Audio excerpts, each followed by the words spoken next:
এত কথা তুই কি বুঝবি রে? এরা সব সরকারি স্কুলের মাস্টার মশাই দিদিমণি। বহুদিন ধরে ওরা তোদের স্কুলে পড়িয়েছে, তোদের ছেলে মেয়েদের স্কুলে পড়িয়েছে। আর সরকারের দুর্নীতির জন্য ওরা সবাই চাকরি হারা। সরকার করলো দুর্নীতি আর চাকরি গেল এই নিষ্পাপ শিক্ষক শিক্ষিকা। তবে কিছু জন টাকা পয়সা দিয়ে ঢুকেছিল সত্যি, কিন্তু এরা সবাই মেধাবী ছাত্রছাত্রী ছিল, সবাই তাদের যোগ্যতা দিয়েই চাকরি পেয়েছিল।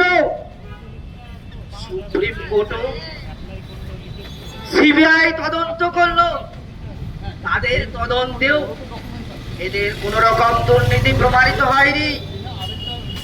আর আর সুপ্রিম কোর্ট কি করলো?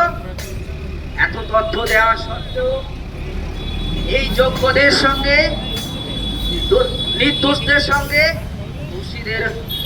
দোষীদের সাথে এই নির্দোষদেরও বদলি করে দিল।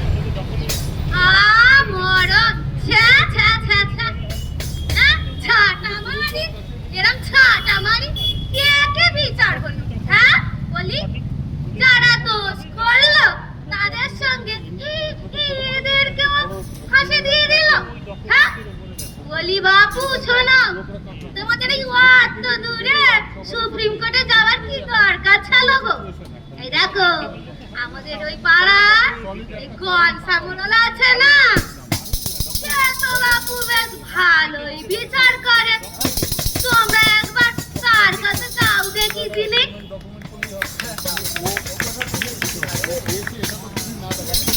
আমি একজন মা, শুধুমাত্র মা নই, অসহায় নিঃসঙ্গ মা।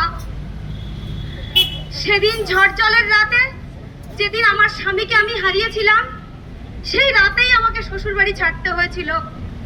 এই এক রত্তি শিশুটাকে বুকে আঁকড়ে অক্লান্ত পরিশ্রম করে দিন রাত পড়াশোনা করে আমি এই চাকরিটা অর্জন করেছিলাম।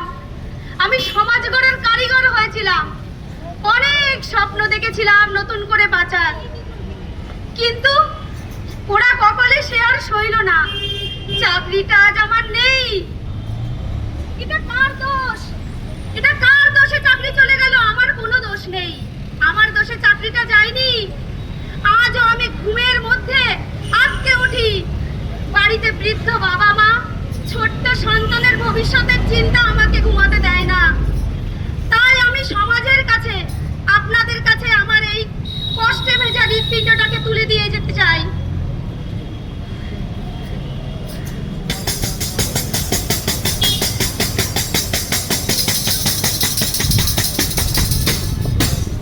আমি এক বঞ্চিত যোগ্য শিক্ষক সন্তানের বৃদ্ধ পিতা।